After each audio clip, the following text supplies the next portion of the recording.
Hi everybody, it's Russ from My Hammers 11. I hope you're all safe and well, if not baking in the sunshine at the moment. But if you're new to the channel, please consider subscribing, hitting that bell icon so you are made aware of any time we put new content on. Obviously, we have videos going up daily, but sometimes 2-3 times a day. And I wouldn't want you to miss any of the great stories, any great memories that we're sort of cataloguing in this series. And make sure you hit that bell icon. Lots of great guests, lots of great fans, including today's fan. It's Dave Hirst. Hi, Dave. How are you? Hi, Russ. I'm good, thanks, mate. You? Not bad, not bad. You've got the right idea. Outside, nice cool glass of water. It looks like on the go as well. Yeah, it might be a little bit early to have a drink. Well, no, that's a lie. It's never too early, is it? So. Never too early when you talk about West Ham, Dave. Never No, too not early. at all. You need one. Yeah, you do sometimes, or most of the time, to be honest. How's lockdown treating you? It's an obligatory question everyone asks. Yeah, it's not been too different, to be quite honest. Certainly work-wise, I work from home quite a bit anyway, Yep. So that's been all right. Kind of the weekends, you know, we've got kids who are grown up pretty much now, so we're having to share a lot of space with them, which, you know, normally at the weekend we clear off at the pub or something. So Yeah. it's Well, not long. Hopefully. No, it's going to be odd though. We was reading about it yesterday. It's going to take some figuring out, sitting there and being table served. Yeah, I think it's going to exactly. I think it's going to sort of hit your local traditional pubs more. Obviously, like the Weatherspoons and things like that have been doing it for the last sort of year, really, haven't they? Table service. But you're right. Yeah, it's going to take a bit of fun. But at least we get, you know, the wheels are starting to turn a little bit. Obviously, yeah, definitely. Football's back, obviously. Well, yeah, same old. It's like someone's just pressed pause and unpaused it, and everything's the same. Nothing's changed, you know. You would have thought there would have been, you know, some sort of regalvanisation, and it just seems like we're taking another step backwards, and I don't think that was possible. So yeah, it's just it's not good viewing anyway. Simply because it's no one in the ground, real lack of intensity. You know, the Spurs game the other night wasn't atrocious watch. No, it was better, wasn't it? Yeah, I didn't think either side were up for it, and you could argue we if we'd have walked away with a point, we could have probably said it was a well-earned one. Yeah. But, we'll see, innit? You're right. It's like a team like it's like a team like Sheffield United. I mean, they were like flying, and the last, the Villa game and the game the other night as well, they just seem to like have been fall off from the cliff. It's really weird how some people have really got to it. And yeah, they've played 3 games, haven't they? Haven't scored. Well, they scored one, which was obviously not given. And conceded 6, you know, and they're a really decent side. So yeah, it's had an effect on some sides. It's just strange, isn't it? It's strange. I mean, when people talk about the Wolves game, and when Wolves turned up at London Stadium, they looked like they meant business. Do you know what I mean? It's like they looked like even little things. I was talking to someone the other day. Even little things like they all turned up in the same face mask. Branded face masks, but they look like they came for business. You know what I mean? I think it's going to be squeaky by the time, we know that. But definitely, West Ham fans, you know, go on, Karen. What was you say? In fairness, we just lost. No, sorry. In fairness, Wolves are a side that that's where we should be minimum. Yeah. But you look at their professionalism, the way they go about playing football, their activity in the transfer market. And the same goes for Leicester. You think, how are we allowed them to go past, join us and then go past us so much? And it just, you know, that's the thing that really, really gets to me. You know, we're never going to be Chelsea, Man City, Man. But and to be quite honest, I don't want to be that. No. But what I do want to see West Ham doing is competing with that sort of middle, you know, maybe getting into Europa League, the odd cup final. It would be nice. Yeah. Would be nice. Dear. Let's not get too much into the current. Let's not get. No. It's all positive. We're talking about memories. We're talking about memories, and for you, Dave, obviously, you know, a big West Ham fan. Where did it all start? Why West Ham? Why was it your team? 1980. So I was 4 years old.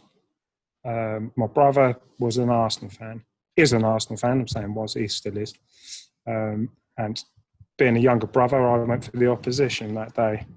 And my dad said to me, "That's you've chose the team. 4 years old, you stick with them." So plus the colour of the kit as well. Yeah, that's happened quite a few times. The colours of the kit, isn't it? It was a, yeah, it was the kit in the 1980 Cup final, I think. Yeah, and that was it. You were hooked from then. Yes, yeah, definitely, yeah. for better or worse, it was in my blood. Not through birthright, but it's been with me ever since. And skiving off school in the early 90s to get on a bus and get the train from Bedford down to London. Me and a couple of mates. Getting caught by my dad skiving as well. So, he worked in Bedford, right next to Bedford train station. Yeah. So I'm walking to get on the train, but Dad's clocked me and got a bit of a rollicking. So, oh God! Still managed to get. That was actually Tony Parks's. No, not Tony, but it's Ray Stewart's testimonial. Yeah. I remember Tony Parks he was in goal for West Ham for part of the game, and he come over and was signing autographs on that. Top character, actually. Yeah, I love games like that. It's like when we had the Mark Noble testimonial. You just see a different side, a different character of some of these people. A more human side. Definitely. Yeah. And that's what comes across when obviously, I've been extremely fortunate the last sort of 6 weeks or so to interview a lot of sort of my heroes, and they all come across so like I don't know what I expected them to be like. You know what I mean? But they all came across really normal. But it was just it's just weird. It's really strange, but it's good fun. And obviously, since 1980, obviously, you're a glory hunter, really, Dave. To be honest, yes, clearly, I'll hold my hands up. and clearly, it just hasn't stopped ever since, has it? It's just been like continual glory after glory. Exactly. Silverware. Intertoto Cup victories. People forget about the European Cup. Yeah, winning abroad. Winning the board. what were sort of some of the highlights in your sort of fan career so far, Dave, in terms of supporting West Ham? There's not many, I know, but no. I mean, there's certain games. There's the 1-0 against Man United, Kenny Brown's shinner. The season we went down, that was a great night.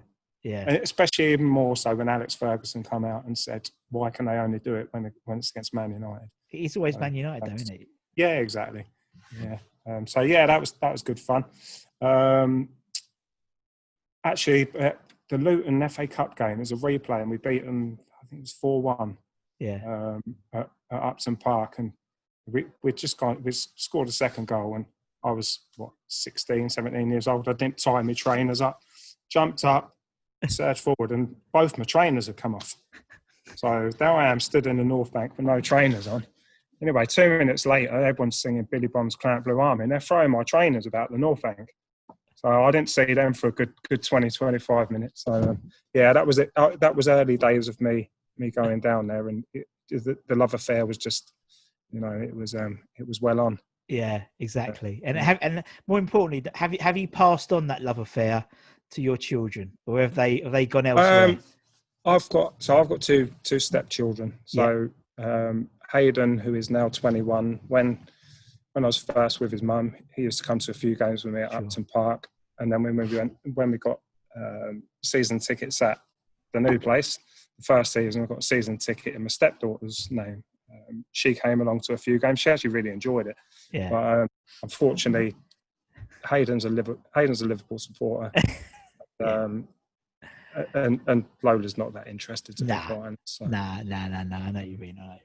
Oh well, we know. We live. Yeah, and to be quite, probably spared him. So. Exactly. Someone said the other day to me, going to West Ham the last few years has been a bit like a chore, but it's a chore they want to start doing again, because I think having this little break, people have. Until recently, people were really looking forward to starting again the Premier League, and they were missing it. And I think it's not, and you know more than anyone, Dave, it's not about the football, being a West Ham fan. If it was 100%, if it was, no one would be a West Ham fan because it's atrocious. No, this is in terms of our run, but it is about the sort of the community and sort of the senior mates, and obviously part of obviously you keep in touch with people on Facebook and West Ham groups and Twitters and things like that, and that's what's kept a lot of people going through the lockdown, is that sort of that camaraderie and that nostalgia and going back and talking about old games and stuff like that. And definitely. I mean, this is the first season I've not had a season ticket in some time now, and it's lost its identity, but the interest is still there. And I'm speaking with Chris and some others about this, because you want that back. You go to an away game, it's still pretty much West Ham. Yeah. But it just, look, I didn't come in here to bleat on about the how it is, because it is what it is. But the one thing I did say to the lads the other day was, we can get beyond the move, because there's been, albeit too briefly, some really good nights and afternoons at the new place. Where it has been rocking. There's been some really, really good days, but it's just unfortunate that at the moment the board and the management they're outdated. We need, that needs to change. I know what you mean. And that's the thing. I mean, you're right. Once if the team's performing well and the team around them are and the players are putting 100% and the place is rocking, the stadium's the last thing people moan about. Of course. And that's kind of what my 11 is about. It's not necessarily my best 11. It's my favourite. The player who gave 100%, and who you wanted to watch. I don't mind watching West Ham lose games of football, because it's part and parcel of supporting them. I do mind watching West Ham lose football, like the other night, where there's a real lack of effort. Yeah. And we loved players who really, really cared. They didn't have to be the best players. No. They just needed to care and understand what the supporters wanted. Yeah. No, I get that totally. And you're right. We love a trier, don't we? We love a trier. Yeah. It's like, I used to love Ian Dowie, bless him. He'd have a go, wouldn't he? He'd run after that. He knows he's not going to get that ball and he's going to run into the corner flag, but he'll still run after it just to, get his yards in, it seems. And definitely. That is, as you said, being a West Ham fan. Occasionally you get a player who has that sort of mentality and that skill, and that's a really special player. But for a lot of time, it's just people who give a shit about West Ham. That's what we want. Yeah, that's right. And it's looking at current players, the young lad from Hull, Bowen, he looks to have a real appetite, doesn't he? And I hope that continues. It doesn't sort of get. I hope it doesn't lose that enthusiasm, because that's surely got to rub off on certainly younger players coming through, at least. Yeah, I mean that's you'd hope so. I mean we was talking. I was on. Like for everyone else, you get invited to these Zoom call, like watch along things with your mates, and that was something that came up. You're thinking, you see, he didn't stop running at Tottenham. He really, and the amount of tracking. I mean, Fredericks had a shocker, and the amount of times he covered for him, and with Deck and people like that, you would assume that passion and that sort of grit would rub off onto the rest of the team. It didn't as much as I think people wanted it to, but it's a shame, because people like someone like Snoddy would be right up for this at the moment. I'd like, and unfortunately, he's injured, but he's out. But it's what it is. The hand you got to be dealt with, and we've got a few days, and you got a week or so until Chelsea. Could have Seb might be back, Og might be back, and. Yeah, Ogbonna has been a miss the last 2 games. Yeah, I mean, but I think Balboni did all right. He did all right, and it's a shame. I would have liked to have seen that team have played against Wolves, because I think Deck in the middle would have made a big difference. Your Deck he will eventually probably be a centre back, but you need that cover for him in the midfield. And 100%, especially as Wolves' strongest point is probably attacking from midfield. Exactly. They've got so many good players in there. Yeah. And I think Noble needs 2 games in 3 days is too much for him. But without Snodgrass, you've got to have somebody in there with some energy. And it was strange to see him so far forward.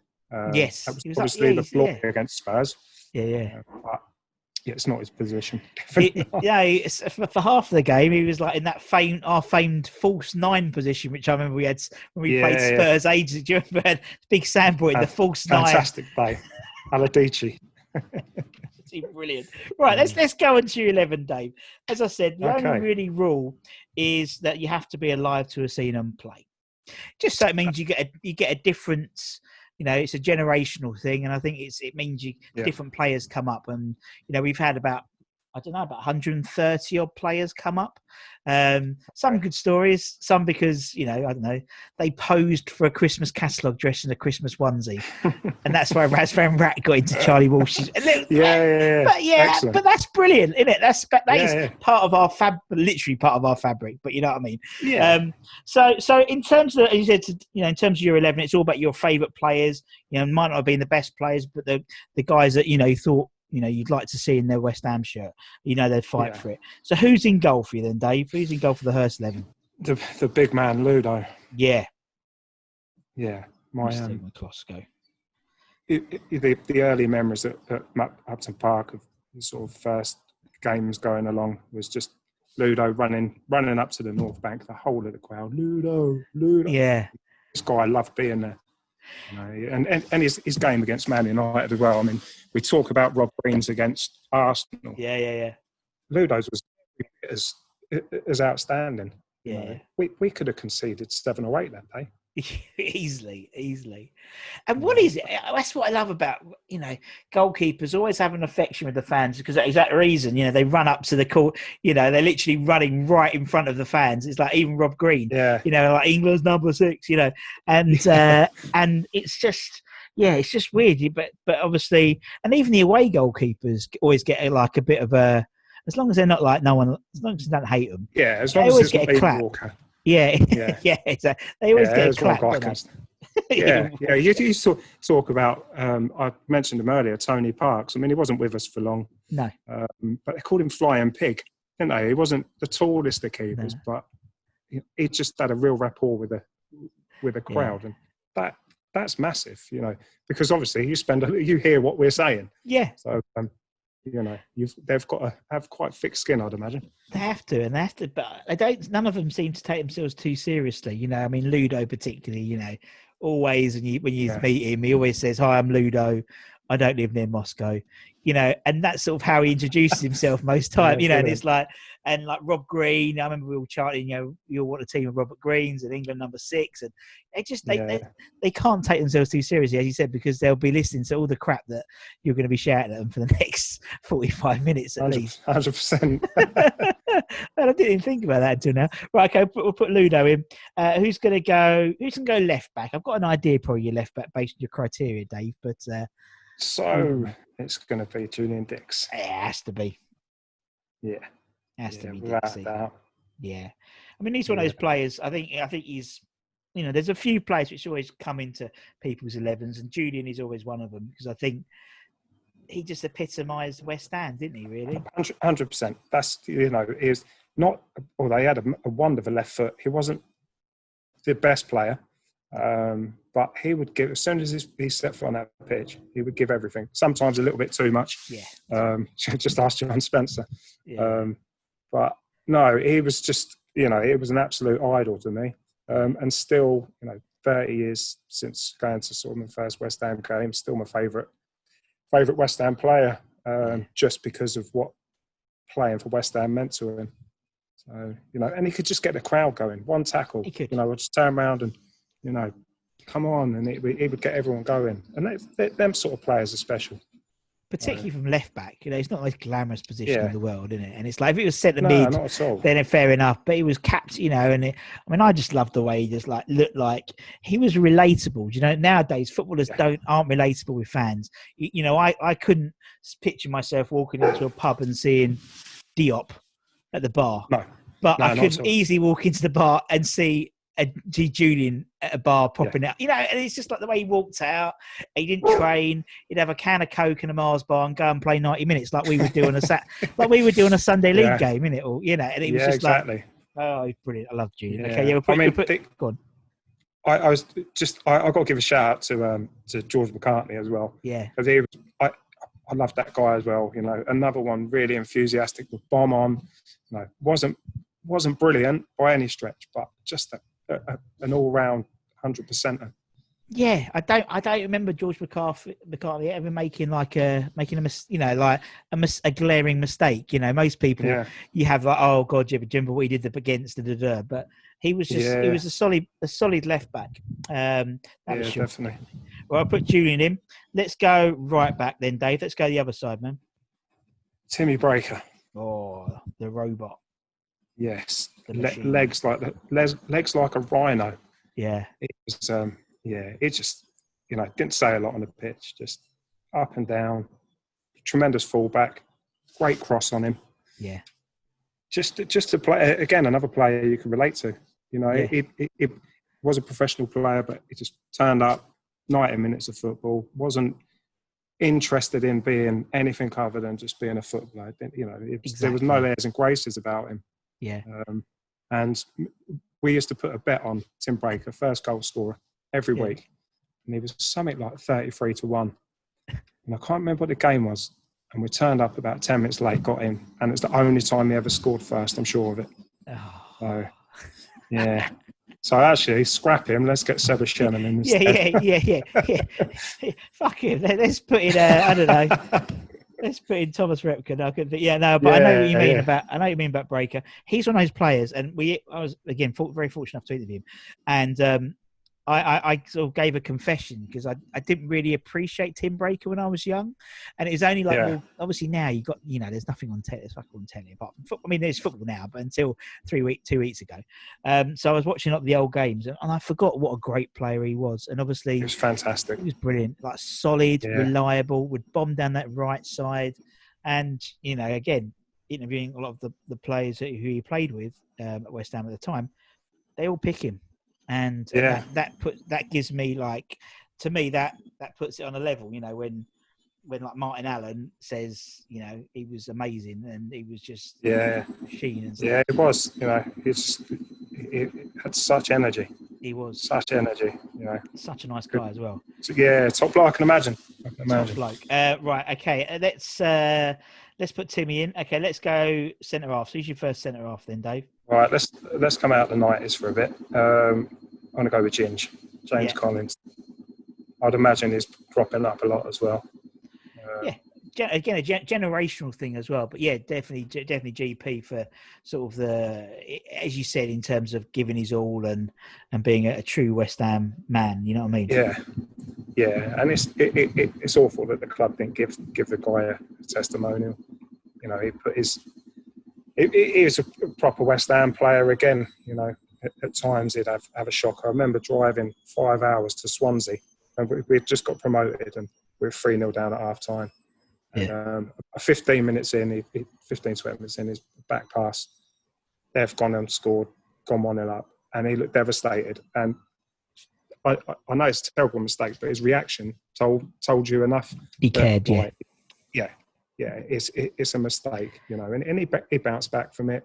You know, people would write him off, but Leicester away a few seasons ago, you know, that at the end of the game when we beat them 2-0, and he come over with, I think it was with Arnie, and just a whole away end singing "Sign him up, Ginger Pele," and that was a real air standing on the end moment. Do you know what I mean? Yeah. Love it.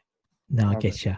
And he just has that, you know, even more so. He seemed to be, when he came back the second time, he seemed to be a much more, I don't know what the word is, but he seemed to have grown when he went to Villa. I mean, he was a good player. I mean, he was good. You know, I was gutted he left us. When he came back, he seemed to be so much more of a leader, and obviously being slightly older as well, a bit more. He really cared. You could tell he really cared. And when he'd jump into Chav Corner after the games, or adopt his Chav Corner at London Stadium, not a lot of players do that. Not a lot of players throw their shirts in the crowd and stuff. And definitely GP. Okay, we'll put Gin. Who's he going to partner then, Dave? Potsy. Oh, Stevie P. I'm liking his team. Yeah, go on. It's just no one of that size should be that good at centre half. You're totally right. You know, it just shouldn't be possible. Fantastic reader of the game. quick, scored an absolute worldie. Yeah. against, against Hull. But just a real consistent player. Should have played one more game and got what would it been? It would have been the 5. Yeah, I think it was either the 500 or the 600. 500. Yeah. It was a lot of games, and you can't ever remember anything but 100%. Nah. And just a really, really good defender. I mean, if he would have been 6 inches taller, you're talking about an international footballer. Definitely. I thought he was that good. Yeah, no, I agree. And you're right. I mean, what made him was going in, I think, was probably Tim Breaker turning up, because then he moved into centre back really properly, because obviously Tim was, and then he was by far a better centre back than the right back, and he could read. He was deceptively quick as well. He was, wasn't he? His anticipation and reading of the game was his real strong point. Yeah, definitely. And obviously, he's still in the, he's in the under 23s coach, and so rightly should be, it's because he was such a great, and again, that's one thing about, I think, which is quite good, particularly since Pellegrini went and all that lot, is there has been a more of an influx of the old players coming back in. Do you know what I mean? So you've got obviously Potser, you've got Kevin King, you've got Colton, you've got Conch, you've got Zavon Ines, you've got Nolan. They're people who understand the club, and so from a younger age they're understanding the club. Do you know what I mean? I think that's only going to benefit throughout. Definitely. And when I interviewed Kevin Keane, a few weeks ago, he was saying that there's a great crop of under 18 boys there. If we can keep them and put them onto decent contracts so they don't leave, then we've got we're in safe hands, because we love an academy boy coming through, don't we? Yeah, 100%. That's what we want to see. The Arsenal game 2007 at the Emirates, Potsy was there with Dan. He would have been 11 or 12, I suppose, at the time. Must have been, And to just see he's a West Ham legend, Steve Potts, and he's in there with the fans, and there's beer going around at half time because we've just gone 1-0 up. And it's just I can't talk about other clubs, but I don't think other clubs have what we've got. No, I mean, even Ginge turned up to quite a lot of away games, didn't he? Yeah. Even Jordan Hugel. Jordan Hugel turned up. Yeah. He pays his own way. Doesn't even go in the, that's what I mean. Nuts, isn't it? Nuts, isn't it? Yeah, it's funny how players just like some just get it. And obviously Ginge was around it. Ginge, he's a Welsh boy, but he's like an adopted Cockney, still lives around the area. Just got got the fans. All right, we'll put them in. Nice back four, nice back five of Ludo. Okay, let's get into midfield then, Dave. Who's going to be your left midfielder? Matty Everington. Oh, Matty, nice. Yeah, flying winger. Yeah. He was again a very, very good player. I mentioned George, and the two of them had a real understanding when they played together. One would bomb on, the other would sit in for the other one. They just had a real understanding. Obviously, the biggest highlight for Matty Everington was the day he shifted Upton Park a couple of feet when he scored in the playoff semi-final. I mean, an absolute belter of a goal, but the celebration, I mean, I've never known anything like it. It was awesome that day. An amazing night, but just a good old-fashioned winger. Yeah, exactly. An old-fashioned winger, which we've lost in the modern game. Just a fast guy playing on the right side of his foot. His left is playing on the left side. That's it. And he just had this electrifying. Obviously we were quite fortunate. Obviously before him, we had someone like Lazaridis, who was again that speedy left winger, and then it's a factor of the game now that almost like the midfield, the wingers are now sort of more auxiliary forwards, and it's actually the fullbacks' job now to bomb forward. I miss. You'll see when we get to the right hand side. I miss just proper wingers. That's growing up. That's what teams had. Alan Devonshire. I mean, I never got to see Alan Devonshire play live, so hence why he's not in the team. But magician. Just they're players you pay the entrance fee for, aren't they? And it's once it's really cheesy, but once in a generation you'll get a player who does that. So it was Dev, or I won't say the others, but just in case they're in your team. But every time there was that one player who you'd pay your season ticket to go and see. But all right, we'll put Matty in. Go on, let's talk about the right wing then. Who do you have on the right wing then? Trevor Sinclair. It's tricky, Trev. Yes. Yeah. Love him. Love Trev. Yes. But a better footballer than just being a winger. He could have played anywhere on the pitch, certainly going forward. Certainly did at West Ham, didn't he? He played like... I remember his debut against Everton. I think it was 2-2, and he scored twice. He was up front, wasn't he? He did start up front, and that was a bold decision from Harry to put him up front. But he scored so many great goals. Yeah. We talk about the one against, obviously, for QPR. The head kick. He scored that. But still, it's up there with Paolo's goal for me. Is the goal against Derby, the corner, where it doesn't touch the floor and results in his volley. His outside of the boot against Spurs. His volley against Charlton. Guy was a fantastic. He wasn't one for a tapping, was he, Trev? Do you know what I mean? No. They were always spectacular. Yeah, and I think that's part of it. But again, he wasn't one for just drifting in and out of games. He was always looking for the ball, always wanted to be involved. Yeah, and just blistering pace when he was on form, when he was fit and on form, and obviously he forced himself into that England squad, didn't he, for the 2002. In Japan, wasn't it? So he forced himself, and obviously then he played on the left, didn't he, famously? And again, he was one of those players, and we've had quite a few of them who almost like turn up in the game but in the wrong time, in the wrong era, because obviously he had Beckham in front of him, and so and it was like same with Julian. He had like 3 or 4. He had like, although we all think he should have played Stuart Pearce. He had Lasso, and he had. It's the same with Phil Parks. Phil Parks had Shilton and Clements. It's like a year either side, and they would have been internationals. Billy Bonds as well. Definitely. I mean Hughes and stuff like that. So. But all right, we'll put Tricky Trev in. I know what you mean. 2 nice wingers we've got. We've got a bit of pace and stretch the game out. I like that. Okay, let's get into the middle then. Dave, who's your first centre mid? Mad Dog. Mad Dog. Yes. I love him. I love that. Do you know what? We was on Reece Barber's stag do a few years ago, and we were in this hotel in Maidstone, just outside of Maidstone, and I can't remember, the manager of Chesterfield at the time, and they rock up, staying in the hotel. We had a drink with Mad Dog. I mean, we were like school kids. It was just like that, and we had photos. The nicest bloke you could ever wish to meet. He's brilliant, absolutely brilliant. I love him. Such a top bloke. Yeah, so much love for West Ham as well. Yeah, talking to him about the club, and it was just like the best days of my life, certainly in his career.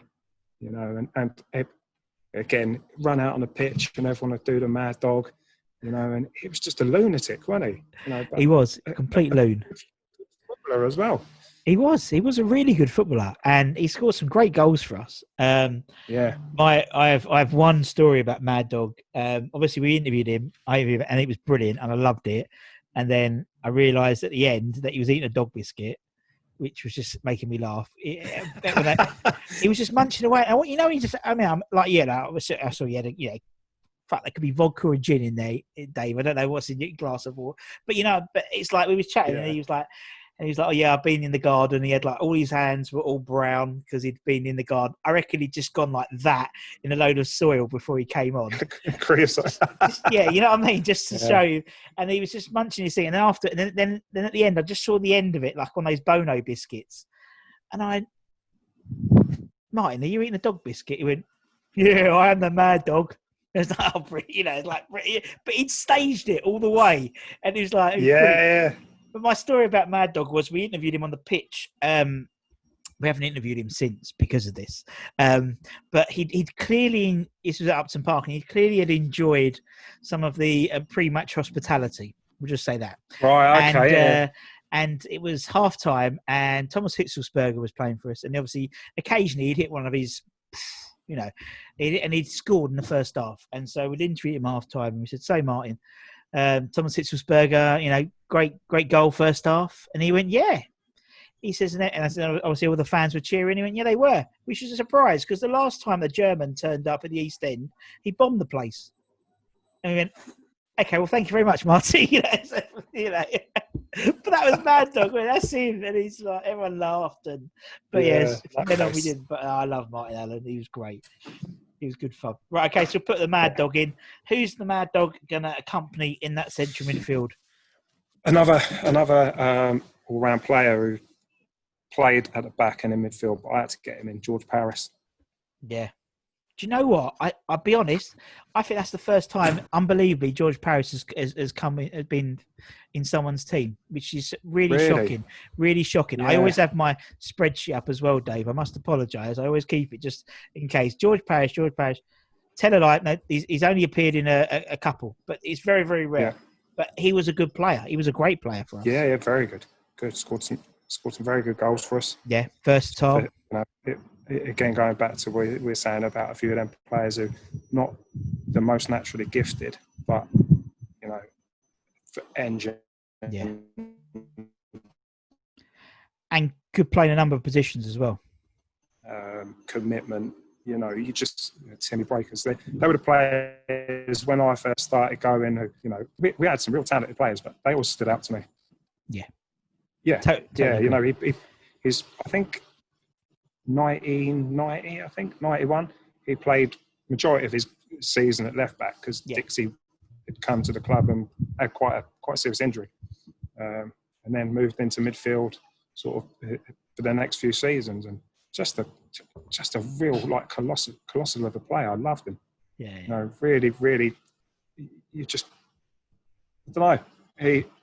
He typified everything about what being West Ham was. Yeah, and a lovely bloke as well. And they're all lovely. That's the thing. All the players from that generation. I mean, I've met as a very, very lucky, and I'm very fortunate to have met a lot of them. And they're all lovely blokes. They're just all lovely, and just like I love chatting to them. And I think looking at we've got a few more to say. But apart from Ginge, my team is from.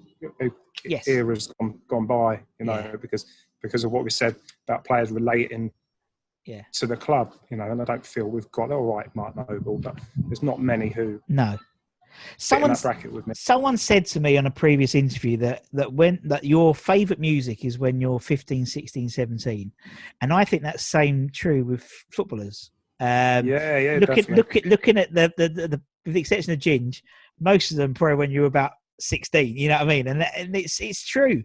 It is really strange, but it's very true what that guy said, and it's true with music, but even more so with footballers, I think. Okay, let's go up front then, Dave. Who's your first striker then? Yeah.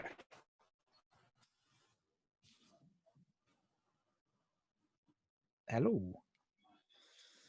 Right, I've got three, so I'm narrowing this down. So, Paolo. PDC. Yeah. Agree with that. Yeah, it probably goes against every other player in terms of work rate. Yeah, frustrate the living shit out of you. Really could, especially from away from home. But he was just a joy to watch, wasn't he? Yeah, exactly. You were talking about commitment and stuff. Yeah, his love for West Ham is without doubt. Yeah. It's you would never doubt the guy, but it's not just about his what he did with the ball. Obviously, his famous goal against Wimbledon, his goal away at Chelsea, his last goal against Chelsea, and he burst down in tears. But the moment at Everton, which showed a completely different character. Yeah. When he's caught the ball when the keeper's lying down injured. And he gets a bollock in. Stuart Pearce tells a great story about he wanted to rip Paolo's head off in the change rooms, didn't he? After, but I suppose he's one of them guys you just couldn't help but love. And the penalty against Bradford, him and Frank as well. I mean, it's just great viewing. You still watch that. That's a fantastic view to watch that game again. Yes. And it's funny because people talk about that era and that, for me, that was the most exciting era at West Ham because you had people like Paolo and, you'd turn up to a game excited. I mean, no one would turn up playing Bradford at home, thinking it's going to be an exciting game. But 9 times out of 10, that happened. You know, it was an exciting game. And yeah, that was crazy, that Bradford game. We still talk about it, I know, 25 years later. But that happened quite a lot. And usually it was Paolo doing something silly, doing a Paoloism, or Thomas Repka getting a red card, or John Moncur putting a foot in. There was always something. It was like a soap opera, that sort of Harry era, really.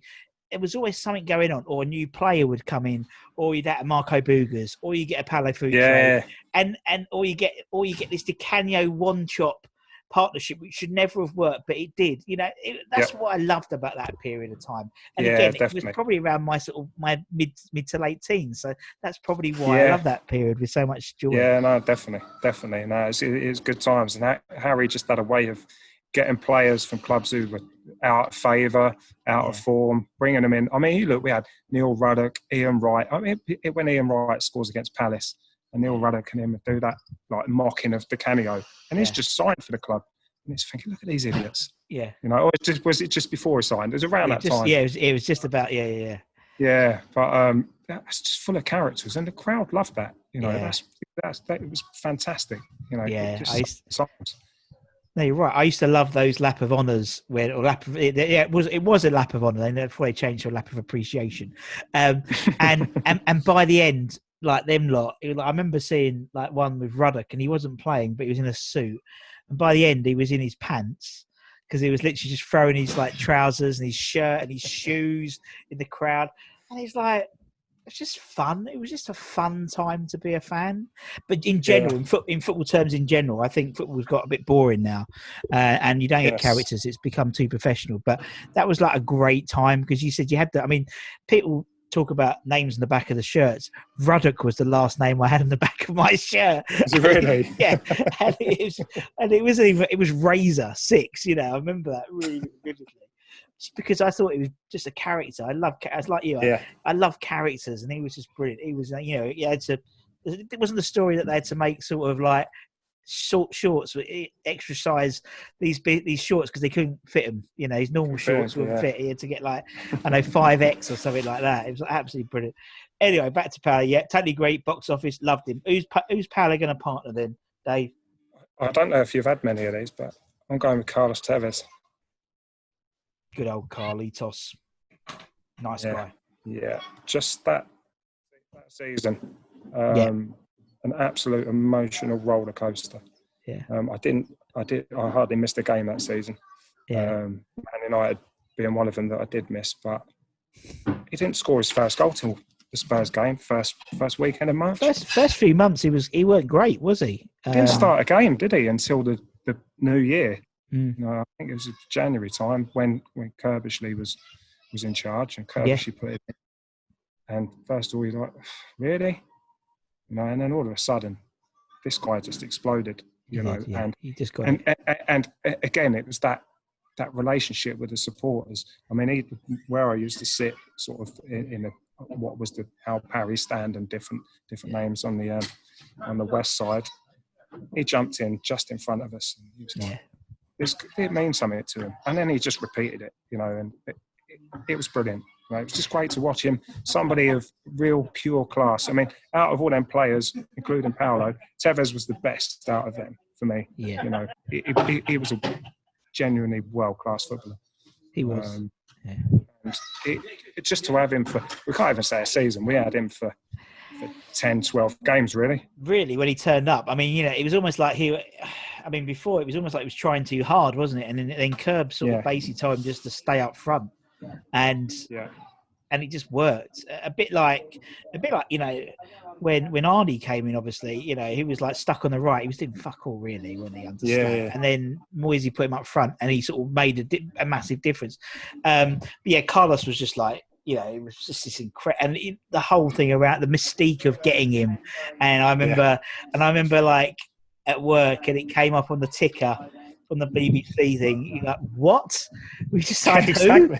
What's going on here? And like, they're just a picture of them like at the ground, like looking at. They didn't have a clue what was going on either. It was brilliant. I interviewed John Pansel. the other day, and I asked him, I was like, what was it like as a player, right? And he turned out to training, and Carlos Tevez and Javier Mascherano were just there, and he went, I just didn't believe it. Like, I did not believe it. I was like, what was going on? He said, they were lovely blokes, really quiet, but I just didn't understand what was going on. I said, to be honest, John, I don't think they knew what was going on, really. It was almost like they were like, it's almost like it felt like they were like kidnapped or hijacked, you know what I mean? And they just like appeared. Yeah, there was definitely in the background under the tunnel, there was shooters aimed on them, definitely, because that was just the most awkward photo. I mean, even Pardew's just like, fucking what's going on here? Yeah, exactly. It's absolutely brilliant. Crazy. But yeah, that's brilliant. That finishes that team nicely. Dave, it's been absolutely brilliant change. I really enjoyed it, man. Yeah, really it's been great. Great fun. Thank you for your time. And obviously, thanks everyone for watching as well. Share, like, subscribe. Again, comment. You know, I read every comment. I'm very, loving all the messages of support and all the messages and comments in the video. Keep them coming. If I've made a mistake, if I've said the wrong month or the wrong player, you're going to comment on them anyway. Probably Kent Hammers is probably going to say something because he always does. But anyway, until next time, me and Dave, take care, everyone. Stay safe, and we'll see you all very, very soon. Cheers, guys. Bye-bye. Cheers.